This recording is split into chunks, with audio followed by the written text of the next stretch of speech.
In the heart of South India, during a time of chaos and conquest, a legend was born.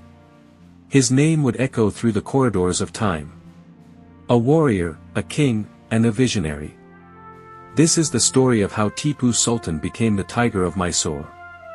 Tipu Sultan was born on November 20, 1751, in Devanahalli, near modern-day Bangalore.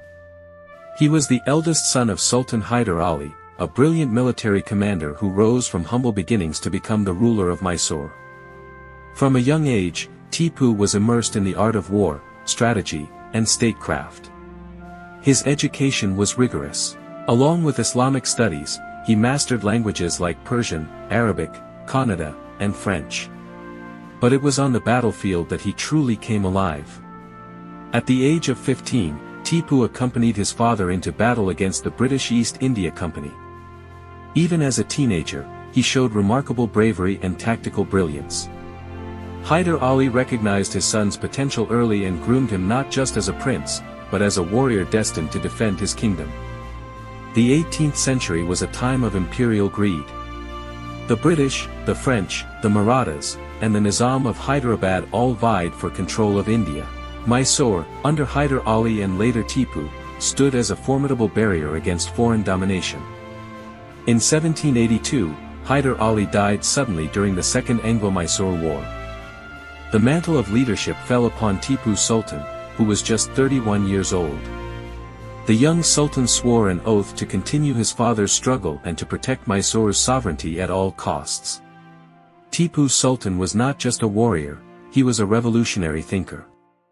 He modernized his army, introducing new artillery tactics, and even collaborating with the French to build advanced weapons. His kingdom became a hub of innovation, from rocketry to silk production. Yes, rockets. Tipu's engineers developed iron-cased rockets far ahead of their time, which he used devastatingly against the British. These rockets would later inspire British military designs in Europe. But it wasn't just technology that earned him fame. It was his fearless spirit. Tipu Sultan launched bold campaigns against powerful enemies, the British, the Marathas, and the Nizam, often fighting multiple fronts at once. During the Third Anglo-Mysore War, the British realized the scale of Tipu's strength.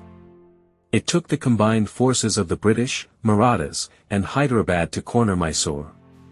Even then, Tipu refused to surrender easily. When defeat was inevitable, he negotiated peace, but never submitted. He gave up territories, but never his pride. Tipu understood diplomacy as well as war. He reached out to the Ottoman Empire, the French Republic, and even the Afghan rulers to create alliances against the British. In an age where few Indian rulers thought beyond their borders, Tipu dreamt of a united resistance against colonialism. It was Tipu's ferocity, his unyielding courage, that earned him the title, the Tiger of Mysore. A title he wore with honor, and one he immortalized in art, architecture, and even in his personal symbols. In his palace stood the famous Tipu's Tiger, a life-sized mechanical toy of a tiger mauling a British soldier, a symbol of his resistance and defiance. But every legend faces its twilight. In 1799, during the Fourth Anglo-Mysore War, the British, under Lord Wellesley, launched a full-scale invasion of Mysore. Despite overwhelming odds, Tipu Sultan fought to the very end. As British forces stormed the walls of Srirangapatna, Tipu refused to flee. He fought alongside his soldiers, sword in hand, until he was struck down in the heat of battle. He died a martyr, defending his people, his faith, and his freedom.